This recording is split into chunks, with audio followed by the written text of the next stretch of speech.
Hi guys, so I am back with your lecture number 14 and today we have our weekly revision class in which we will be revising जो भी हमने previously topic cover किए हैं। तो एक revision की class जो है हमारी पहले ही हो चुकी है, ये हमारी सेकेंड रिवीजन की क्लास है और इसमें हम idioms और आपके verbs and then active passive के क्वेश्चंस को करेंगे और इनको रिवीजन करेंगे।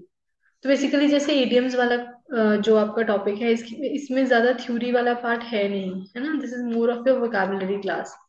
तो इसको याद ही रखना पड़ता है, there is basically no such theory, है ना। एंड सेकेंड है आपका वर्ब्स। वर्ब्स का मैंने आपको बता ही दिया, वर्ब्स होते हैं आपके एक्शन वर्ड्स। एक्शन वर्ड्स, तो उनके ऊपर हम क्वेश्चंस को देखेंगे। And finally active and passive voice जो हमने अभी प्रीवियसली दो लेक्चर्स में कवर किया है और उसकी भी रिवीजन हम थ्रू क्वेश्चंस ही करेंगे। ठीक है, तो क्लास स्टार्ट करते हैं और आज की क्लास में हमारे पास क्वेश्चंस ही हैं, हम बहुत सारे क्वेश्चंस प्रैक्टिस करेंगे। और जो आपकी डेली वो कैब है वो आज नहीं है क्योंकि आज आपकी रिवीजन की क्लास है, तो ये आज आपको नहीं मिलेगा। ठीक है, तो आपको जो प्रीवियसली लिखवाए गए हैं वर्ड्स उन्हीं को याद करो, उन्हीं को रिवाइज करो, क्योंकि आज रिवीजन की क्लास है तो फिर आपको ये वोकैबुलरी भी रिवाइज करनी चाहिए। तो प्रीवियसली लिखे हुए वर्ड्स को उठाओ और उनको रिवाइज करो। So let's start with idioms and phrases. Your first question is to talk one's head off. Options आपको दिए गए हैं चार, तो पॉज करो और सही आंसर चूज करो। To talk one's head off, इसका कौन सा इडियम, इस इडियम का मीनिंग आपको ढूंढना है out of the given options. So what is the meaning of the first idiom? To talk one's head off, क्या मीनिंग है इस इडियम का?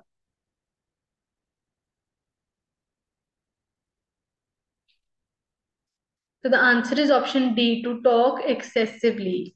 To talk one's head off का मतलब होता है बहुत ज्यादा बोलना। Next, to play fast and loose. To play fast and loose, what is the meaning of this idiom? इसका भी मीनिंग बताना है आपने, क्या मीनिंग है?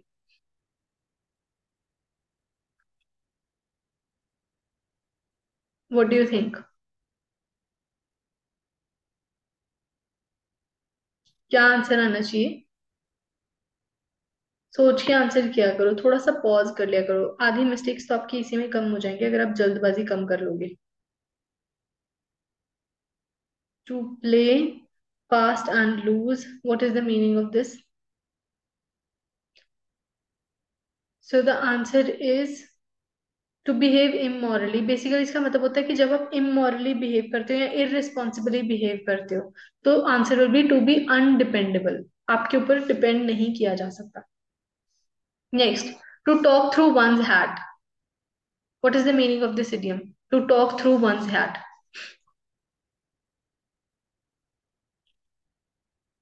क्या होना चाहिए इसका answer? The answer is option two, that is to talk nonsense. Next, to slap one's fingers. To snap one's fingers, what do you think should be the meaning of this idiom? To snap one's fingers,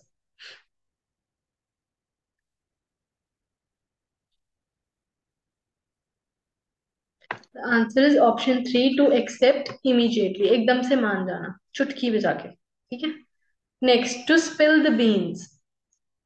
to spill the beans, what do you think should be the answer? ये बहुत common idiom है, क्या answer आना चाहिए?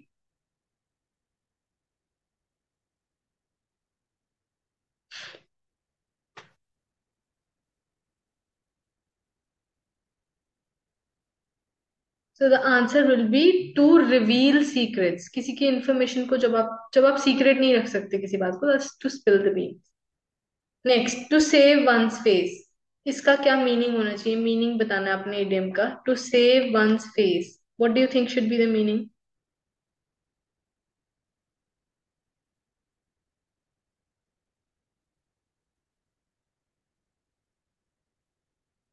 क्या meaning होना चाहिए? The answer is to evade disgrace. ठीक है, अब आगे हैं वर्ब्स। तो इसमें आपको क्या करना है, आपको ऑप्शन सिलेक्ट करना है जो कि वर्ब को आइडेंटिफाई करेगा सेंटेंस में। तो बेसिकली मैंने आपको बताया था कि वर्ब्स होते हैं हमारे एक्शन वर्ड्स। एक्शन वर्ड्स है ना। तो आपको दिए गए सेंटेंस में से वर्ब ढूंढना है कौन सा है। तो फर्स्ट सेंटेंस है there are books on the shelf, your option the books are shelf. तो इसमें से वर्ब कौन सा है। बुक्स आर शेल्फ, क्या आंसर आएगा।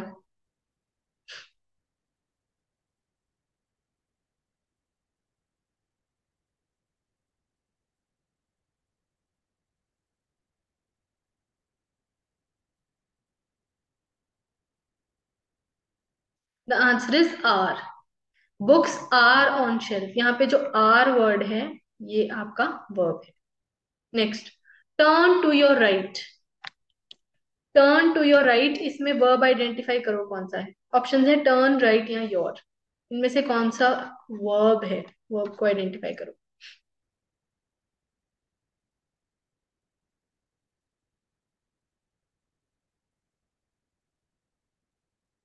So the verb is turn, movement हो रही है ना, this is the action verb, turn. Next, kids are playing in the garden. Kids are playing cricket in the garden, sorry. So cricket, playing या kids, verb कौन सा है इनमें से।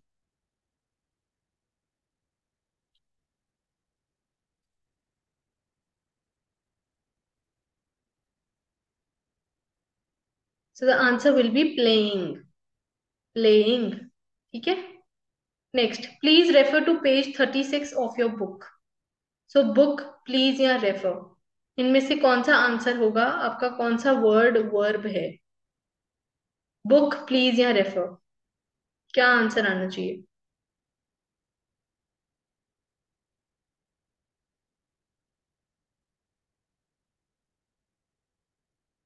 The answer is refer. Refer is the verb. Next, always obey your elders, इसमें verb ढूंढो, what is the verb in this. Always obey your elders, option are elders, obey and always. What do you think should be the answer.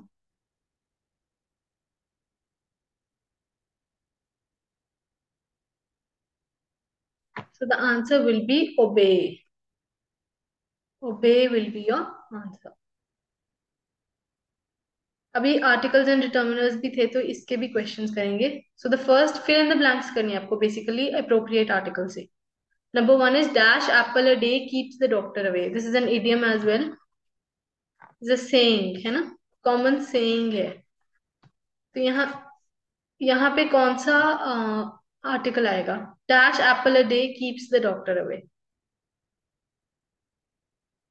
A and the कौन सा आएगा।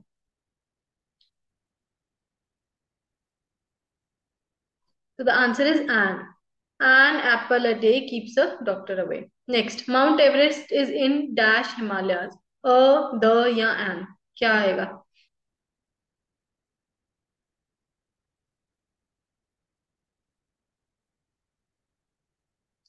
So the answer will be the, because Himalaya specification हो गई है ना, यहाँ पे यहाँ fill up है।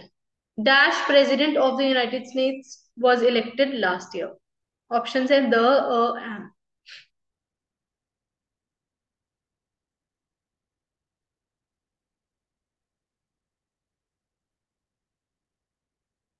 So the answer here is again the, ये भी specific है, यूनाइटेड स्टेट्स के president, very specific.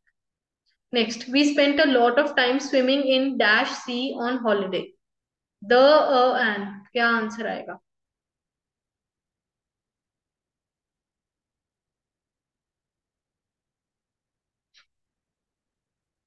So the answer is again the, swimming in the sea on holiday. ये भी स्पेसिफिकेशन है, एक पर्टिकुलर सी है ना जिसमें उन्होंने स्विमिंग की, ऐसा तो है नहीं सारी सीज में करते रहे है ना, तो स्पेसिफिकेशन के पीछे जाना है। Next, London is on dash river Thames. A, an, the, what do you think should be the answer.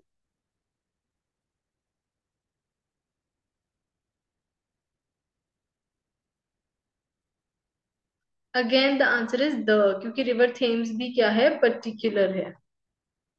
Next, she did dash MA in French literature. She did dash MA in French literature, which article is best suited here।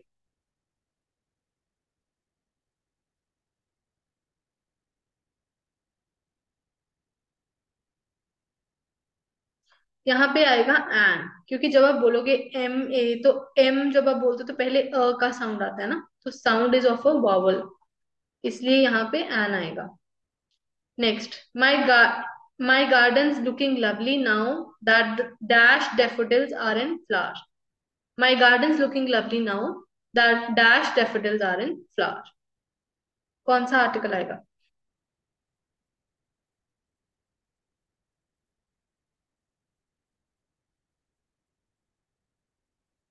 The answer is the, ये भी particular है, the daffodils. Next, it's dash most expensive hotel in town, an the.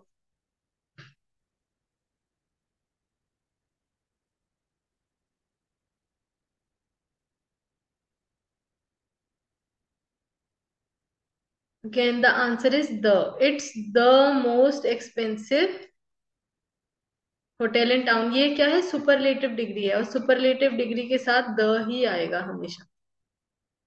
Next, dash Mount Everest is in the Himalayas. The an. ये काफी आसान है, हमने ऊपर भी एग्जाम्पल किया था, यहाँ पे भी द आएगा क्योंकि माउंट एवरेस्ट स्पेसिफिक है। Next, my mother is allergic to dash cigarette smoke.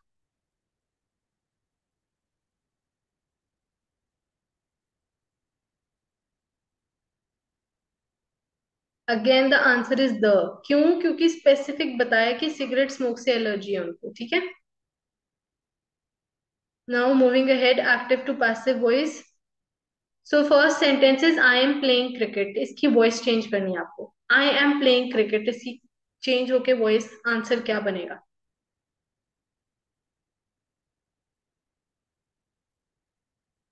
I am playing cricket, तो वॉइस चेंज होके बनेगा क्रिकेट। ये एक्टिव से पैसिव में जा रहा है, ठीक है। Cricket is being played by me. तो क्रिकेट जो ऑब्जेक्ट था उसको हमने सब्जेक्ट बना दिया, और प्लेइंग का हमने पास्ट पार्टिसिपल बीइंग प्लेड ले लिया, ठीक है, by me. Next, he played many games. He played many games, इसका आपको वॉइस चेंज करना है। ही प्लेड मेनी गेम्स,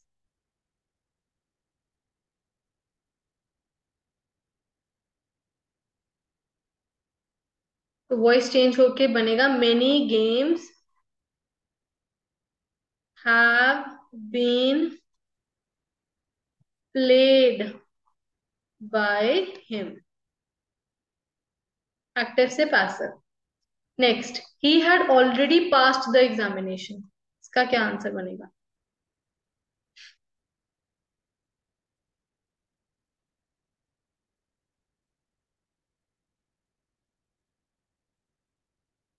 इसका वॉइस चेंज होके बनेगा the examination, the examination was passed by him, ठीक है। Next, a child likes toys, इसकी वॉइस चेंज करो। अ child likes toys,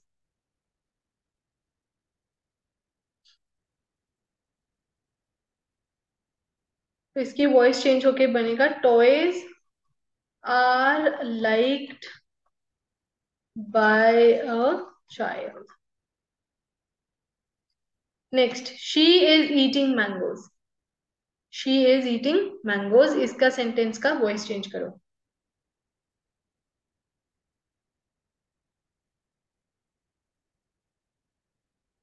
voice change करके ये बन जाएगा mangoes are being eaten by her. Mangoes are being eaten by her. Next, she has written letters. She has written letters.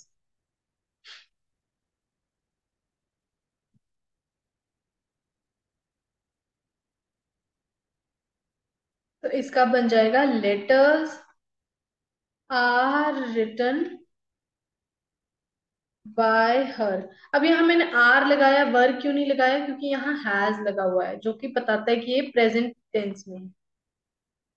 Next, the doctor had examined him. The doctor had examined him.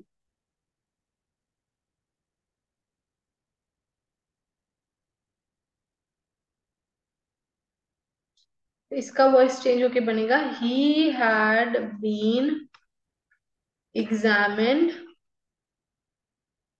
by the doctor. Last sentence, I saw a snake.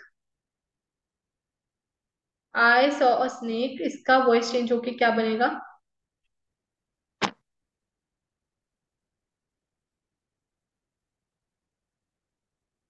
इसका voice change होके बनेगा a snake was seen by me. ठीक है, तो ये आपके active से passive के वर्ड्स थे. So thank you so much for listening to this revision module. और आपको मुझे अपने टोटल मार्क्स जो है वो नीचे कमेंट बॉक्स में कमेंट करके बताने हैं. और आई होप कि आप अपनी प्रैक्टिस जो है वो बहुत सिंसियरली कर रहे हो, बिकॉज प्रैक्टिस के बिना ये नहीं होगा क्लियर. ठीक है, तो सिंसियरली प्रैक्टिस करनी है, ऑनेस्ट रहना है अपने साथ, अपने मार्क्स ऑनेस्टली कैलकुलेट करने हैं. ठीक है, आइडेंटिफाई करो अपना वीक एरिया और फिर उसके ऊपर काम करो. ठीक है, thank you so much for listening to the lecture and have a great day ahead. Thank you.